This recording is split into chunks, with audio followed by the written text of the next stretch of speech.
السلام علیکم ورحمۃ اللہ وبرکاتہ۔ ایک ساس ڈاکٹر کے پاس گئی اور اس نے ڈاکٹر کو مخاطب کرتے ہوئے کہا کہ ڈاکٹر صاحب کوئی ایسی دوا دیں کہ اس مرتبہ میری بہو کا بیٹا ہی ہو، 2 بیٹیاں پہلے ہیں، اب تو بیٹا ہی ہونا چاہیے۔ ڈاکٹر نے جواب دیا میڈیکل سائنس میں ایسی کوئی دوائی نہیں ہے۔ ساس نے کہا کہ پھر کسی اور ڈاکٹر کا بتا دیں۔ ڈاکٹر نے کہا کہ آپ نے شاید بات غور سے نہیں سنی، میں نے یہ نہیں کہا کہ مجھے دوائی کا نام نہیں آتا، میں نے یہ کہا کہ میڈیکل سائنس میں ایسی کوئی دوائی نہیں ہے۔ اس موقع پر لڑکی کا سسر بولا کہ وہ فلاں لیڈی ڈاکٹر تو۔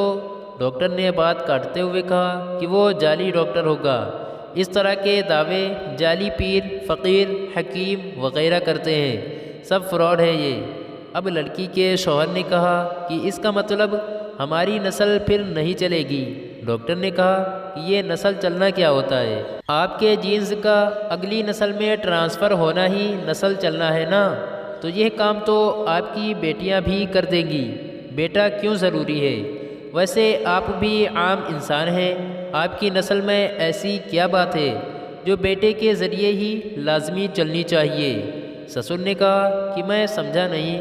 ڈاکٹر نے کہا کہ ساہیوال کی گائیوں کی ایک مخصوص نسل ہے جو دودھ زیادہ دیتی ہے، بالفرض اس نسل کی ایک گائے بچ جاتی ہے تو پریشان ہونا چاہیے کہ اس سے آگے نسل نہ چلی تو زیادہ دودھ دینے والی گائیوں کا خاتمہ ہو جائے گا۔ طوطوں کی ایک مخصوص قسم باتیں کرتی ہے، بالفرض اس نسل کی ایک طوطی بچ جاتی ہے تو فکر ہونی چاہیے کہ اگر یہ بھی مر گئی تو اس نسل کا خاتمہ ہو جائے گا۔ آپ لوگ تو عام انسان ہیں، باقی 6-7 ارب کی طرح، آخر آپ لوگوں میں ایسی کون سی خاص بات ہے؟ یہ سن کر سسر نے کہا کہ ڈاکٹر صاحب کوئی نام لینے والا بھی تو ہونا چاہیے۔ ڈاکٹر نے ان سے سوال کیا کہ آپ کے پردادا کا نام کیا ہے؟ اس موقع پر سسر بس اتنا کہہ سکا کہ وہ، میں، ہم، ہوں، وہ۔ ڈاکٹر نے کہا کہ مجھے پتہ ہے آپ کو نام نہیں آتا، آپ کے پردادا کو بھی یہ ٹینشن ہوگی کہ میرا نام کون لے گا، اور آج اس کی اولاد کو اس کا نام بھی پتہ نہیں۔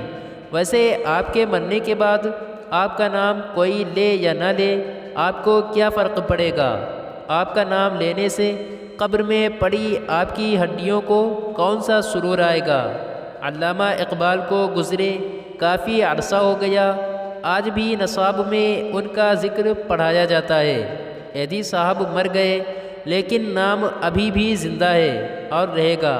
غور و فکر کیجئے کہ کائنات کی سب سے محبوب ترین ہستی رسول اللہ صلی اللہ تعالی علیہ وسلم کی حیات طیبہ پر اور ان کی آل مبارک پر، جن کو اللہ تبارک و تعالی نے بیٹے عطا فرما کر واپس لے لیے، اور ایک بیٹی سے رہتی دنیا تک رسول اللہ صلی اللہ تعالی علیہ وسلم کی نسل کو پوری دنیا میں پھیلا دیا۔ لہٰذا بیٹی اور بیٹیوں میں ہرگز فرق نہ کریں، بیٹا اگر نعمت ہے تو بیٹی رحمت ہے۔ مزید اچھی ویڈیوز کے لیے لائک، شیئر، کمنٹ اور سبسکرائب ضرور کریں۔ شکریہ۔